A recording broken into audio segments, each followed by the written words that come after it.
10 տարի առաջ ապրիլի 2-ին Ադրբեջանի կողմից տեղի ունեցավ հարձակում Արցախի հանրապետության վրա եւ հայկական բանակը, հայկական ուժերը պատասխան տվեցին Ադրբեջանին եւ մենք կարողացանք այդ քարոզիա պատերազմի ժամանակ հաղթանակ կրել եւ այն ինչ որ պլանավորված էր Ադրբեջանի կողմից չիրականացավ։ Այսօր մեր պարտն է հիշել բոլոր այն տղաներին, ովքեր հերոսական պայքար տվեցին այդ օրերի ընթացքում եւ մենք պետք է շարունակենք այն գործը, որ այդ տղաները կիսատ են թողել։ Ձեր կարծիքով ինչու հիմա ներկայիս իշխանությունը չի հիշում, որովհետև վաղ առավոտից որևէ անդրադարձ չի եղել։ Այս իշխանությունների կողմից նրանք բոլոր այն մեր պատմական, բոլոր այն Արցախյան պատերազմի հետ կապված բոլոր հաղթանակները փորձում են ամբողջությամբ հանել մեր հիշողություններից, մեր ժողովրդի հիշողություններից եւ դա իմ կարծիքով պլանավորված եւ ծրագրավորված գնում է եւ նրանց համար Արցախ բառը, Արցախցին երևի պետք է բոլոր տեղից անեն եւ դուք հիշում եք սկզբից ասում էին մեր քույրերն ու եղբայրները, հետո Արցախից բռնի տեղահանված, հետո Ղարաբաղից տեղահանված, հետո Ղարաբաղից, այսպես շարունակ երևի ինչ? Հետո փախած։ Հետո էլ վերջում, այո, տեսնում եք փախած, ես հաջորդը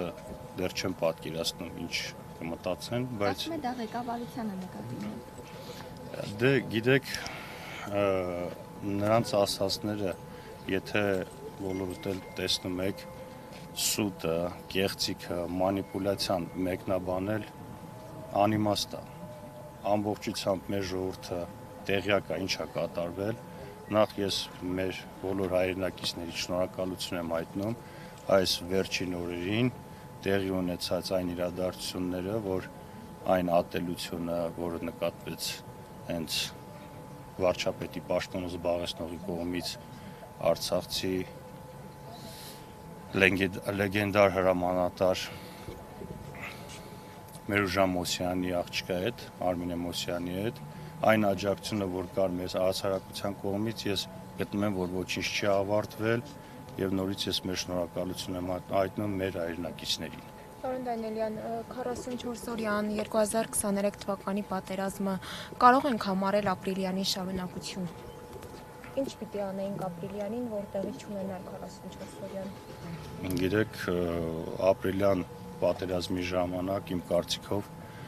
պաշտպանության բանակը եւ Արցախի պաշտպանության բանակը եւ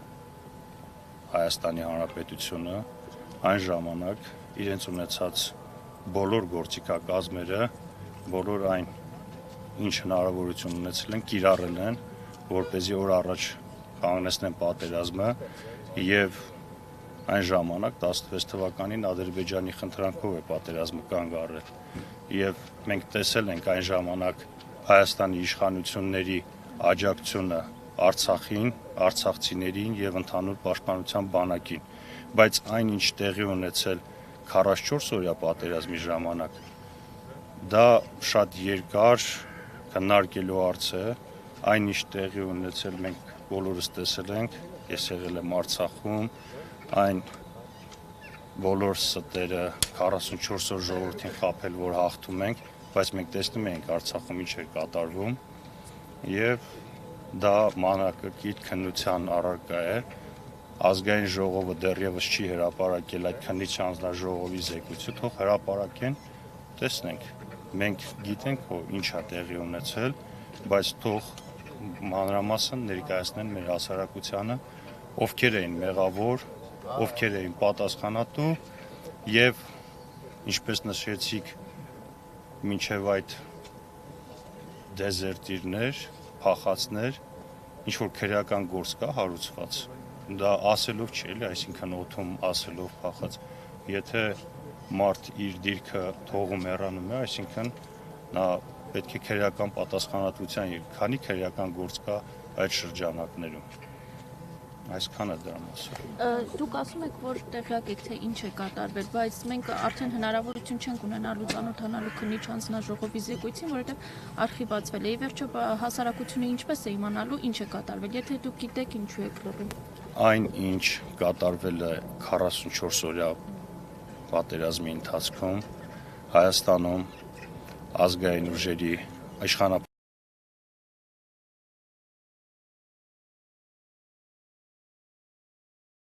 տեղեկությունները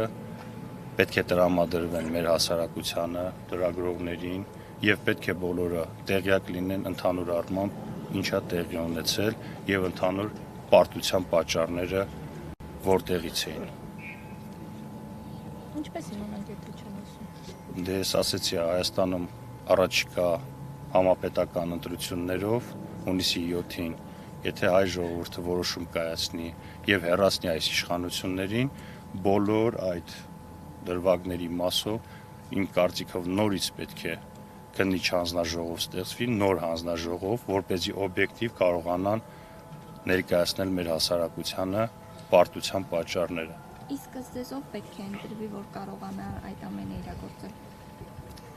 Ազգային ուժերը։ Որոնք են այդ ազգային ուժերը։ Նու մենք տեսնում ենք Հայաստանում, Հայաստանի Հանրապետությունում այն ուժերը, ովքեր պատրաստ են պահել հայկական շահը, այլ ոչ թե այլ պետությունների շահեր։ Դուք անձամբ եք սատարում։ Մենք սատարում ենք ազգային այն ուժերին, ում համար Արցախի հարցը փակված չի եւ չի կարող Արցախի հարցը փակվել, դա մեկ մարդու որոշմամբ տեղի չի կարող ունենալ։ Արցախի հարցը համայնայության հարցն է եւ այդ շարժումը մենք սկսել ենք համայնայությամբ, Երևանի ազատության հրապարակից է սկսել դա, թե հիշում եք 88 թվականին, կներեք ասեմ։ Հիմա այս իշխանությունները այդպես են որոշել, բայց դա չի կարող, այսօրվա իշխանությունների դա որոշումն է, բայց մենք միշտ ասելու ենք, որ Արցախի հարցը փակ չէ, Արցախի վերադարձի իրավունքի հարցը, դա միջազգային իրավունքի նորմերով մեր իրավունքն է եւ մենք բարձրացնելու ենք բոլոր ատյաներում, բոլոր միջազգային կազմակերպություններում, բոլոր պետությունների խորհրդարաններում եւ գործադիր մարմիններում այս հարցի վերաբերյալ մենք ունենք մեր հստակ դիրքորոշումը եւ մենք շարունակելու ենք մեր պայքարը։ Բայց Փաշինյանն ասում է, դա պատերազմի դուռ է բացում եւ նաեւ երեք Պուտինի հետ հանդիպման ժամանակ էլ շեշտեց, որ չեն շարունակելու խոսակցությունները։ Ես նշեցի, Հայաստանի վարչապետի պաշտոնը զբաղեցնողը անընդհատ ստեր, կեղծիքներ, մանիպուլյացիաների է ենթարկվում։ Եթե ազգային ժողովի բարձր ամբիոնից նա խոսում է, որ Արցախի հանձնման հետ կապված մեղավոր են նախկինները, առաջին, երկրորդ կամ երրորդ նախագահները, արցախցիների հետ խոսում, երբ խոսում է Արցախի իշխանությունների մասին, ասում է նրանք հանձնեցին եկան։ Ռուսաստանում ասում է, որ դուք եք մեղավոր, այսինքն ցանկացած իրավիճակում լրիվ այլ մեկնաբանություններ է լինում Արցախի այս վերջին ողբերգության հետ կապված։ Դրա համար ես չեմ ցանկանում մեկնաբանել նրա ասածները, մեկնաբանելու բան չկա, մենք բոլորս շատ լավ տեղյակ ենք, ով հանձնեց Արցախը, ով է պատասխանատու ամբողջ այս process-ի համար։ Բայց Շահրամանյանը ինքնուրույն է այդ որոշումը կայացրել։ Որ որոշումը։ Արցախի հետ կապված 2023 թվականի վերջին որոշումը, ըստեյության հայաթափումը եւ Արցախի հանձնումը։ Ուրեմն, լսեք, Արցախի Հանրապետությունը նոյեմբերի 9-ից հետո այդ նոր ստատուս քվոյի պայմաններում բոլորս էլ հասկանում ենք, որ 200 քանի կիլոմետր սահմանը նոյեմբերի 9-ից հետո որ դառնում է 500 քանի կիլոմետր, դա միանշանակ այդ անվտանգային համակարգը փլուզվել էր նոյեմբերի 9-ից հետո։ Եվ Ադրբեջանի կողմից 9 ամիս եւ ավել բլոկադան, որ կիրառում է Արցախայության նկատմամբ, եւ Հայաստանի իշխանությունները ոչինչ չեն անում, որ հայ ժողովուրդը, Արցախահայությունը դուրս գա այդ ծանր իրավիճակից, եւ դրանից հետո արդեն Ադրբեջանը լայնածավալ հարձակում է իրականացվում Արցախի հանրապետության վրա, որտեղ այդ պահին 120,000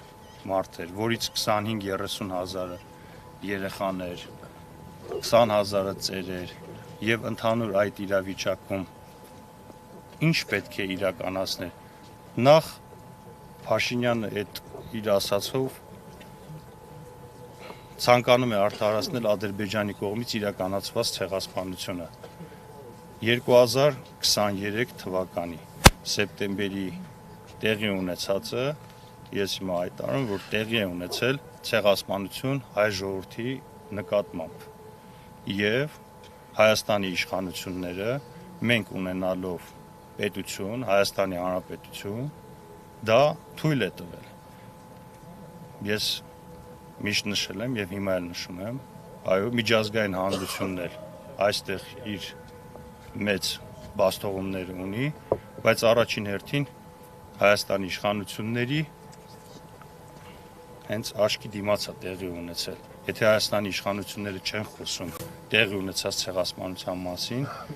մենք բոլորին էլ ասում ենք, որ բոլորն էլ իրենց մեղքի բաժինը ունեն Արցախի հայաթափման, Արցախի ժողովրդի նկատմամբ, հայ ժողովրդի նկատմամբ իրականացված ցեղասպանության հետ կապված։